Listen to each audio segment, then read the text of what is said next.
అంటే వాళ్ళిద్దరు లేకపోతే మా హస్బెండ్కి కొంచెం నర్వస్ అయిపోతారు, రాజు అంటే హస్బెండ్. అందుకని చాలా రోజుల నుంచి నేను రావాలనుకుంటున్నాను. నిజం చెప్తున్నాను, ఇదో కెమెరా ముందు చెప్పట్లేదు. నేను చాలాసార్లు పిలిచింది, నేనే రాలేకపోయాను. తను పాపం ఉమెన్స్ డేకి పిలుస్తుంది, బతుకమ్మకి పిలుస్తుంది, ప్రతి దానికి. కానీ అదేంటో వినాయకుడు రోజు రావాలని ఉంది. అందుకనే ఈరోజు షూటింగ్ చేసి మరీ వస్తున్నాను నాకు డైరెక్ట్. ఈరోజు వస్తే చుక్కల్లో రాజమౌళి గారు వింటున్నారా? రైటర్ ఇక్కడే ఉంది,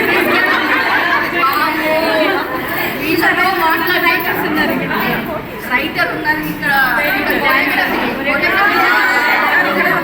కొత్త గొప్ప రిటైర్మెంట్ ప్లాన్ నేను కోరియోగ్రఫీ చేస్తాం అనుకున్నాను.